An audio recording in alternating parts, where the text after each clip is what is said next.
Sabi nila, sa bawat pagsubok ay may katuwang na aral. Pero paano kung ang pagsubok na dumating ay paulit-ulit na lang na humahamon sa iyong katatagan? Matapos ang lahat ng sakit, sinubukan ni Christine na magpakatatag. Sinubukan niyang bumalik sa mundong kinagisnan niya. Sa mundong siya ang bida, sa mundong hindi siya tinuturing na pabigat. Akala niya, malayo na siya sa gulo ni DJ at ng kanyang nakaraan. Pero gaya ng isang anino, parang hindi matakasan ni Christine ang realidad na pilit niyang tinatakbuhan. Sa gitna ng isang pagkakataong muling sumikat at maging masaya, muling lilitaw ang mga mukhang nais niya ng ibaon sa limot. Ano ang mangyayari ngayon nagtagpo ng mundo na nakaraan at ang pag-asa sa hinaharap? Handa na bang harapin ni Christine ang lahat? O ito na naman ang simula ng kanyang pagkawasak? Samahan niyo ako sa isa na namang yugto na susubok sa tatag ng puso ni Christine. Tara, simulan na natin. Christine POV. Mahigit 1 oras kong inabalang sarili ko sa pagdidilig ng mga halaman para hindi ako lamunin ng lungkot. Sa hose na hawak ko, paulit-ulit kong tinutok ang tubig sa mga paso. Hindi ko na nga maalala kung alin ang nadiligan at kung alin ang hindi. Ayoko umupo. Ayoko ring tumigil dahil kapag wala akong ginagawa, bumabalik ang lahat. Lahat ng sinabi niya, ang tingin niya at lalo ng sakit. Until in my peripheral vision, may nahagip. Lumingon ako ng bahagya. Si DJ, lumabas siya ng bahay. Nakaligo na at nakabihis. Mukhang aalis na. Umiwas agad ako ng tingin. Nagkunwaring abala pa rin sa pagdidilig kahit paramdam kong nakatingin siya sa akin. Hindi ko siya pinansin. Ayokong makita niya na kahit papano tinatamaan pa rin ako. May ilang segundong katahimikan maliban sa tunog ng hose at sipol ng ibon sa malapit. DJ! Tawag ni Manang Sita sa lalaki. Pupunta kami sa taniman, mag-harvest kami. Isasama ko si Tin. Dagdag ni Manang. Narinig kong sumagot si DJ, parang walang pakialam. Bahala na po kayo, Manang. Pagkaraan ng ilang saglit, narinig ko ng pagbukas ng pinto ng sasakyan. Sumunod ang pagandar nito. Unti-unti nang lumalayo ang ugong ng sasakyan. Doon lang ako muling huminga ng maluwag. Hindi ko napansin kanina pala, halos pigil ang paghinga ko habang nandun siya. Tin! Tawag ni Manang sa akin. Pinatay ko ang hose at agad siyang nilapitan. Tara na Iha, maglalakad lang tayo papunta sa taniman.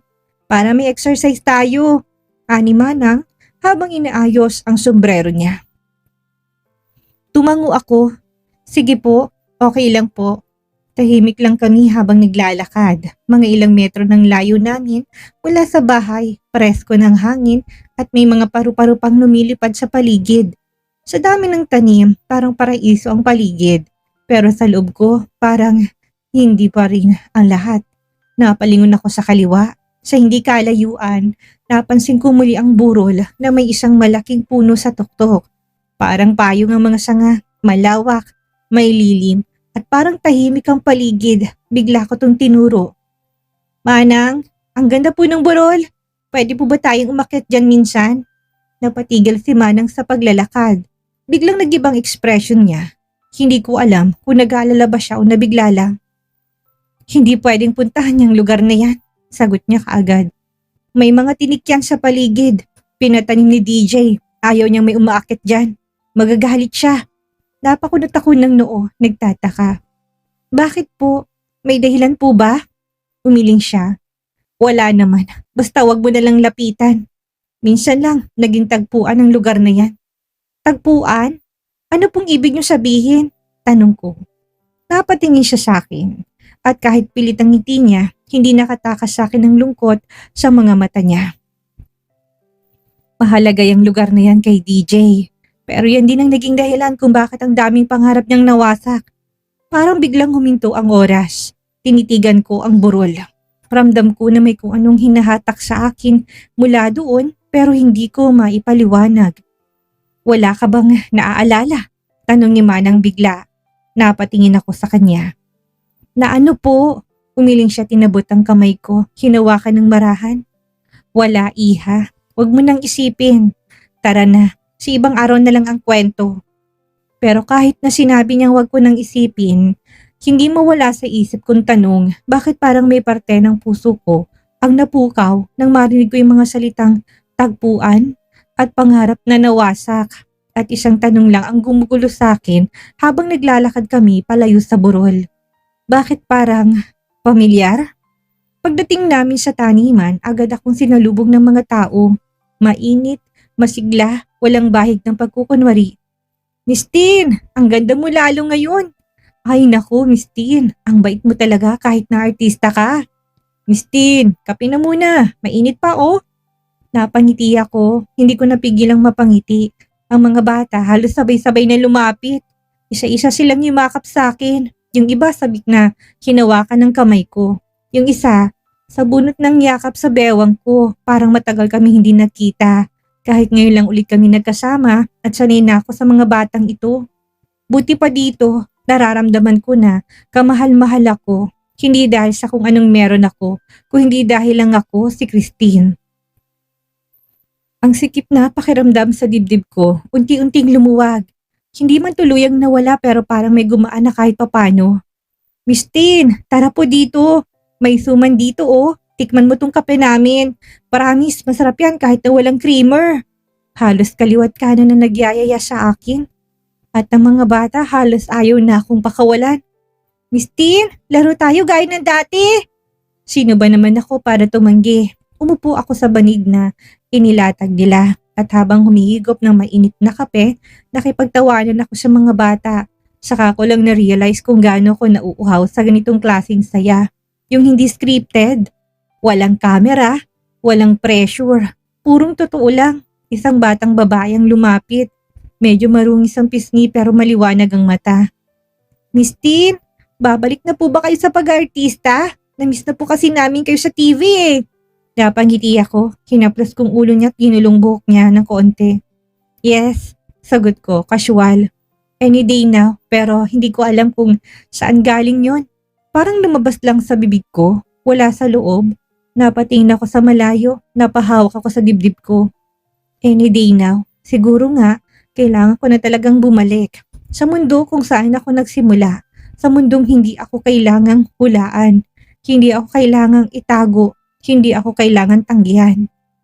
Hihintayin ko na lamang ang annulment, then tatawagan ko si Gemma. Sasabihin kong ready na akong bumalik. Siguro nga, hindi talaga ako para sa kapehan, at lalong hindi sa buhay ni DJ. Doon ako nararapat sa showbiz, sa spotlight, sa eksenang ako ang bida. Nakaawang pang labi ko, wari may sasabihin pa nang biglang may pumaradang sasakyan, hindi kalayuan, napalingon ako. Isang itim na SUV ni DJ. May dust pa sa gilid. Saglit lang, bumukas ang pinto. Bumaba siya. He walked to the passenger side. Binuksan ang pinto. And my heart stopped for a moment. May babae, pretty, fragile looking, wearing a soft blue dress. DJ reached out to her, inilalayan siya pababa, na para bang fragile glass ang hawak niya. Slow, gentle, intimate. Yung tipo ng gestures na hindi ko kailanman naranasan sa kanya. No words, no need for any. I just stood there, frozen. Ang mga tawanan ng mga batay unti-unting nawala sa pandinig ko. Parang lumabong paligid. Kahit hindi niya ako tinitingnan, parang binuksan niyang sugat na pilit ko nang nilalagyan ng tapal. At wala akong magawa kung hindi panoorin sila. Sa distansyang hindi naman ganun kalayo, pero sapat para maramdaman kong hindi ako kabilang. Nagkunwari akong walang nakita. I forced a smile kahit na parang may tumusok sa dibdib ko nang makita kong gaano inilalay ni DJ, si Angelo. I turned my attention back to the kids habang pilit pinapalakas ang tawa ko kahit ang totoo parang unti-unting nauupo sa loob ko. Tago-tagoan na tayo ulit, Miss Tin! Sigaw ng isa. Sige, pero ako yung tiya ha, I said laughing even though my voice trembled a little. Mas naging madaldal ako kaysa sa normal. I kept moving, kept talking, kept smiling para lang hindi ako magmukhang basag. Pero deep inside I knew she's back. Habang busy ako sa pagpapanggap, may narinig akong tumawag sa pangalan ko pero hindi ako lumingon. Nagbingi-bingihan ako. Please, just go away. Tin, ulit niya. This time mas malapit na, huminga ako ng malalim. I fixed my face into a mask of calm and slowly turned around with a wide smile. At nakita ko siya, si Angelo. Just like me, may ngiti rin siya. Pero halatang plastic, may nakatagong panunukso. I'm back, Tin, she said, parang inaasar ako. Miss me? I didn't answer. She leaned a bit, her voice low, pero sapat para marinig ko. You know, DJ was so sweet last night. We had such a good time together. It felt like old times, intimate, just the two of us, in love. My jaw clenched but I kept my smile on. And now, dagdag niya, I'm here to take back what is mine. Yung pinahiram ko lang sa'yo. She teased. I frowned. Pinahiram? I asked confused. Sorry, but I never borrowed anything from you. Her smile tightened. Oh, you did. You just didn't realize it. I don't owe you anything, Angelo. I said calm, pero may diin. And I have nothing to return. Pasimpleng lumapit siya sa akin and before I could move away, her hand gripped my arm light at first, then slowly, naging mas mahigpit. Nalamig ang balat ko sa pagkakahawak niya. You can't steal what's mine. She is. Now that I'm back, I'll make sure. Babawiin ko ang sa akin. Just like before, nung mutik mo na siyang maagaw. But I ruined everything. I broke you two apart, remember?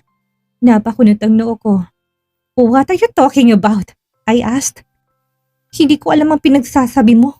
Hinila kong braso ko mula sa kanya, medyo marahas. Kung si DJ ang problema mo, don't worry. The annulment is already in process. At kapag napawalang bisa yun, tumigil ako saglit. Tumingin diretso sa mga mata niya. He'll be free. Finally. Di sa'yo na siya. Tumalikod na ako, ready to walk away pero hinablot ulit ni Angelo ang braso ko. Mas mahigpit ngayon. Let go of me, I warned. Pero ayaw niya akong bitawan so I pulled my arm hard too hard. Nawalan siya ng balanse, bumagsak sa lupa. And as if on cue, narinig kong may yabag sa likod ko, si DJ. Agad siyang lumapit kay Angelo at tinulungan itong tumayo. Paiyak-iyak si Angelo habang hawak ang braso niya na para bang nasaktan ng husto. She pushed me, sabi niya kay DJ with a pout and trembling voice. I was just trying to talk to her nicely. Then, akong masama. Tin, galit ang boses ni DJ, hindi makapaniwala. Ano to? Anong ginawa mo? I didn't do anything. I shot back, voice sharp.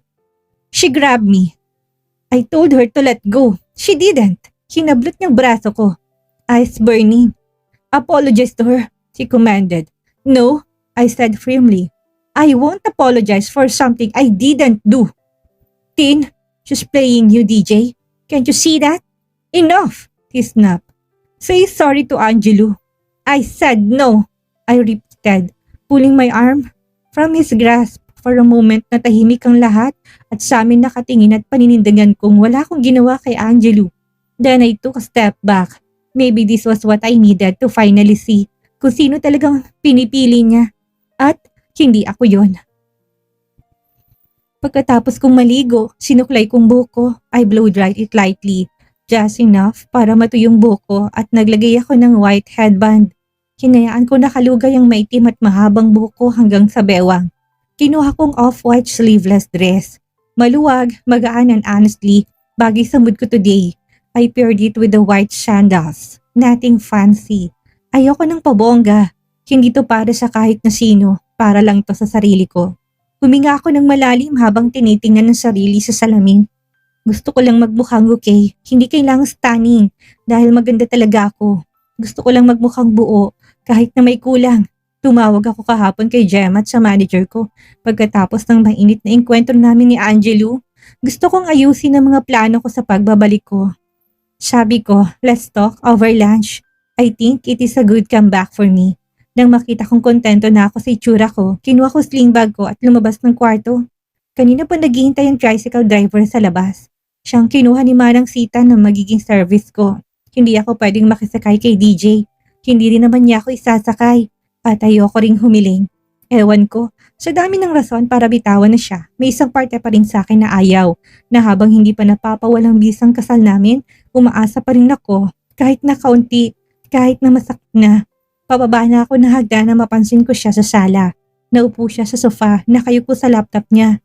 Nakakunot ang noon niya as if may ina-analyze na kung anong sobrang importante.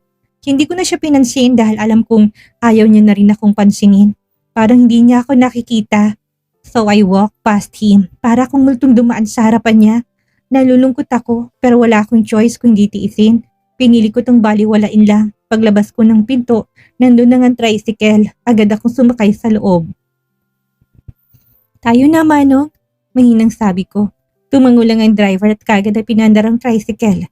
Habang tumatakbo ang tricycle sa kalsada, sinubukan kong alisin sa isip si DJ. Si Angelo, lahat ng gulo. Today is for me. Para sa mga plano ko, para makapagsimula ulit. Pero kahit na anong pili kong itulak pala yung nararamdaman ko, naiwan pa rin yung kirot sa dibdib. Sa isang restaurant kami sa bayan magkikita, pero hindi ko pa rin alam kung kaya ko na ba talaga siyang iwan. Habang umaandar ang tricycle, napatingin ako sa side mirror ng tricycle. Napakurap ako. Parang sasakyan ni DJ yung nakasunod sa likod namin. Black SUV, pareho ng sa kanya. I blink again, mas matagal ngayon. Sinubukan kong tingnan ulit pero kumabog na lang ang dibdib ko na makitang nandun pa rin. Or maybe I was just imagining things. Hindi naman kasi ako sigurado. I don't even know the plate number. Aside of that, kahit na sinong may pera, kayang bumili ng black SUV, right? So I look away. Binalik kong tingin ko sa daan. Saka humugot ng mahinang buntong hininga. I had to focus. This meeting is important. Hindi ko pwedeng hayaang guluhin pa ako ng kung sino. Maya-maya pa'y narating na namin ng maliit pero maaliwalas na restaurant sa bayan. Tahimik ang lugar, malayo sa gulo ng city. And that's exactly what I need. Pagkababa ko ng tricycle, inabot kong bayad sa driver saka nagpasalamat. Pumasok ako sa loob ng resto. Medyo malamig sa loob and somehow comforting. Nagpalingaling nga ako saglit and there they were. Si Gemma at ang manager ko. Kumaway agad si Gemma, malaki ang ngiti sa labi. At ang manager ko halos tumayo na sa upuan, sabik na sabik ang tingin. Para bang 10 taon na akong nawala at ngayon lang nila ako ulit nakita. At sa totoo lang, ganun din ang aking pakiramdam. Paglapit ko sa kanila, sabay silang tumayo at halos sabay ding yumakap sa akin. Mahigpit at puno ng pananabik. Tin, grabe, ang tagal namin itong hinintay, sabi ni Gemma. Halos nanginginig pang boses niya.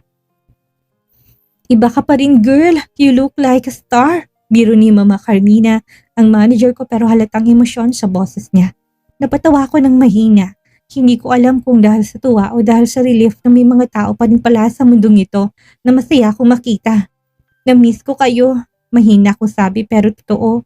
Umupo kami sa mesa, saglit na katahimikan, nagkatitigan, and then biglang nagtawanan kami.